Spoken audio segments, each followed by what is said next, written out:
I was a secondary school teacher for many years. I did lots of environmental education voluntarily, and then almost 7 years ago I got a job with Unpashka and the Environmental Education Unit.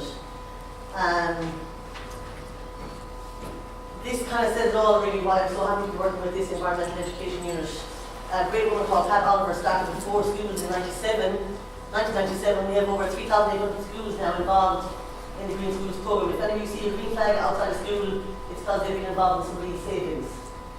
And I suppose the two most important ones I want to draw to your attention with regards to my own talk tonight is the savings there. 8 million euros saved last year by schools, and 1.3 million litres of transport fuel saved by schools last year around Ireland.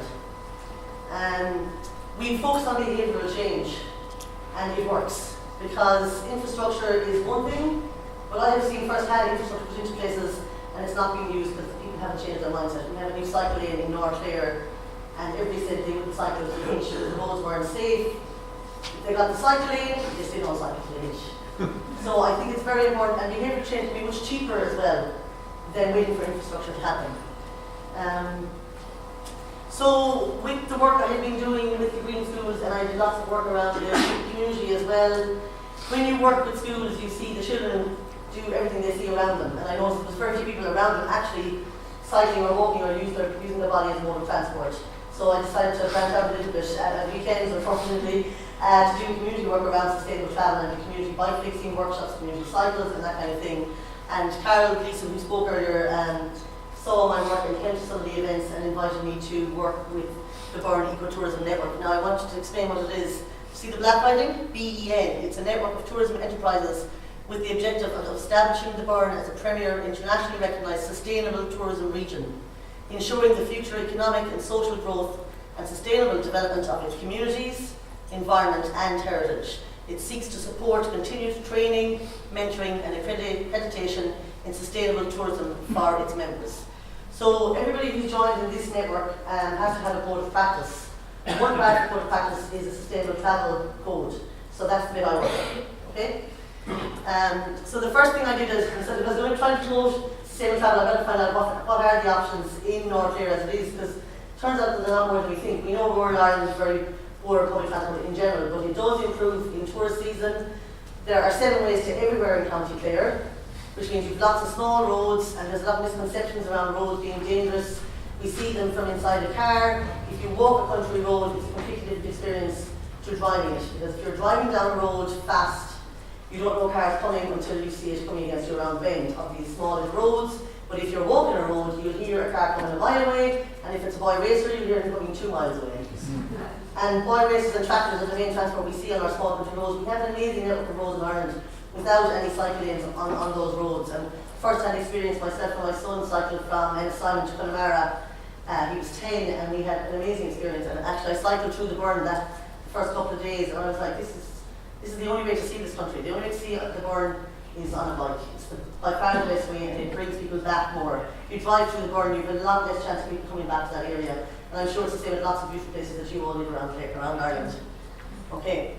So then I met the members. After doing the research, I carried out a series of workshops. That's a hotel owner, a hostel owner, Father Ted's, a walking guide, and another hostel there as well. So I did a series of these workshops with lots of different members who are all business owners themselves. So a lot of businesses are actually kind of here in some ways as well, Mr. Garvey. I was thinking, and there are some people here who actually, I'm sure a lot of you have your own businesses as well, or are hoping to have successful business in tourism. And this one here was to let them know, why should they care in the first place? Because, I mean, Carol Gleeson and we sing from the same hymn sheet with regards to, green codes and green awards. You want them to be, genuine, because everybody loves getting awards. But I really think that the awards should go to people who actually really know what they're doing. And I think if you have the knowledge, and you have the understanding, and you have the passion, then you can sell that product. So when I was doing these events, I carried out a questionnaire, and I wanted to show you the questionnaire there to make people think. Sorry now.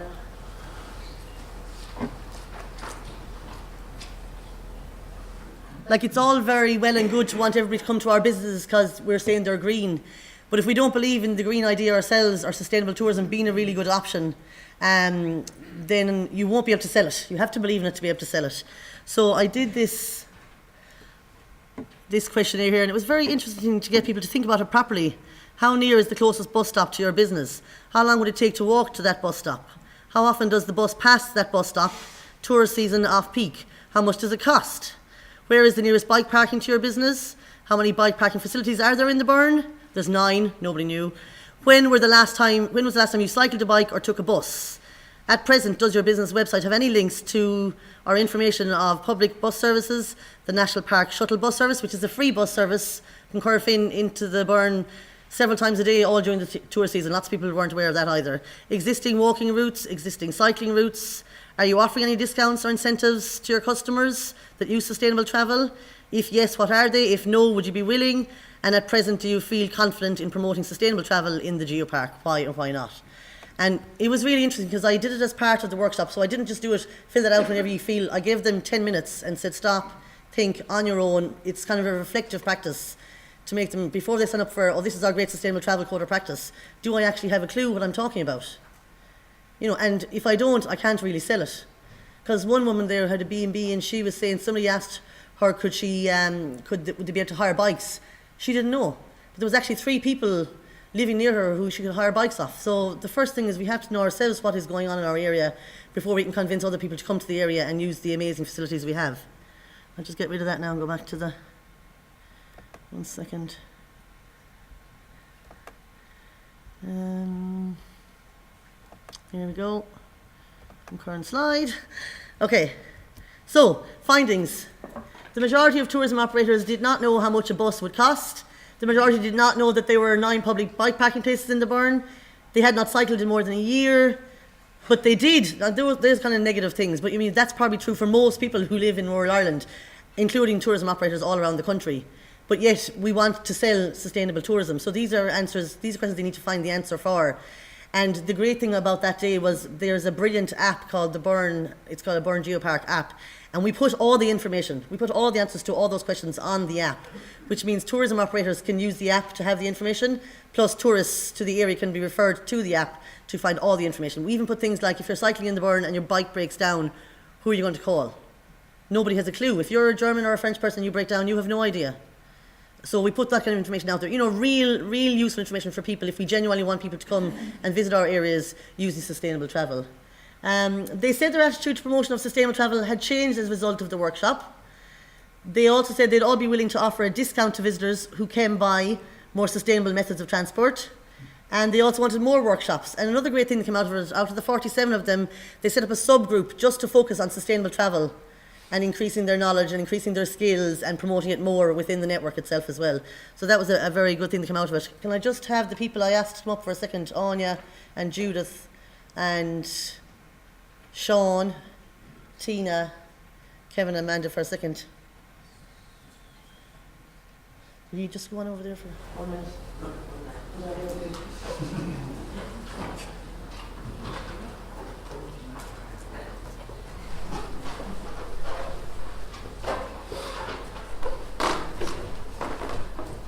Okay. Excellent. So this was something I did with the tourism operators as well. I will just count them first, okay? So will you all count with me? 1, 2.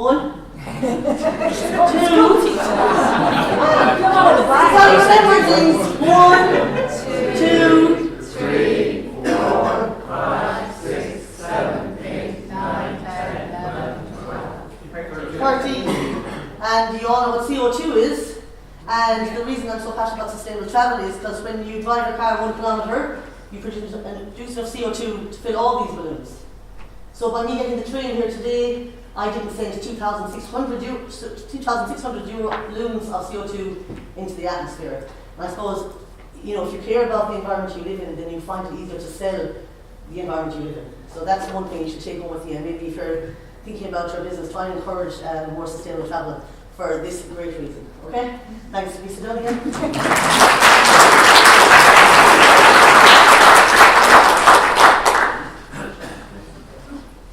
Yeah, okay. I'm going to finish up. Wow.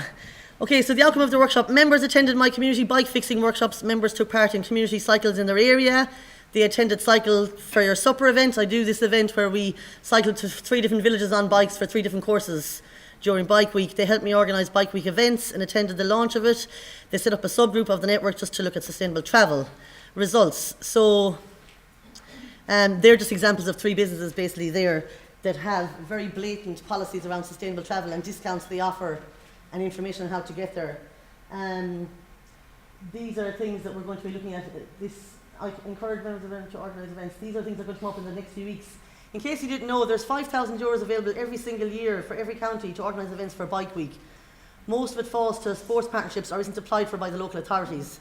So I discovered that a few years ago. So I end up I get the €5,000 basically, and I spend it, and I don't pay myself, but I give it to lots of different groups like these members of the network who are going to organise really interesting events like a foraging cycle and a heritage cycle in Loop Head, and a cycle linking up with the school kids as well, because if you go back to the beginning you'll see that the children in the schools are clued into all of this. So I often encourage the members in Clare to link up with their local green school. If there's a flag outside, feel free to call in and find out what flag they're working on. Maybe you can get involved in some way with them. You could actually learn a lot about how to save a lot of money in your businesses by looking at the environmental steps they take in the schools. So the future, a sustainable ground group is set up by the members of BEN. The things we're doing in the next couple of months.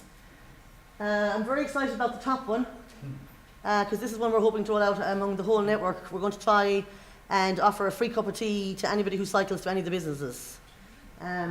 I think it's a great idea. And I was talking to the guys who have, we have walking tours, how can we do it? I was like, bring a flask of tea. It's not really a big deal to make somebody a cup of tea, and it's very synonymous with Ireland in general. So the Burn Ecotourism Network will hopefully be launching in May or in June a free cup of tea if you cycle to me campaign or offer. This was some of the people in the Sustainable Travel Group that I worked with on organising these events. And this is just an example of there's all these obstacles, we've no cycle lanes and we've no bike parking and all that. Really, you don't need a lot of that stuff. If the chances are, if you live somewhere beautiful, there's loads of ways of getting there in a lovely way. Like there's a whole mesh of roads around where all these businesses are, and like that costs nothing. With bike parking, and all of a sudden you can offer bike parking to your businesses. I see James is getting closer and closer. The last thing I'll say is I can give you this presentation if you want it for ideas, because they're all the ideas I wanted to share with you. I'll email. If you give me your email, I will email you the presentation, as long as it's not a local authority email, because they don't take big files. And the last thing I wanted to say was, it is really important that what you're doing is amazing. Responsible tourism is the only type of tourism we can afford to do. There is no other type of tourism as far as I'm concerned. And that's why I wanted to give a big round of applause to James Chilton for organising this amazing event.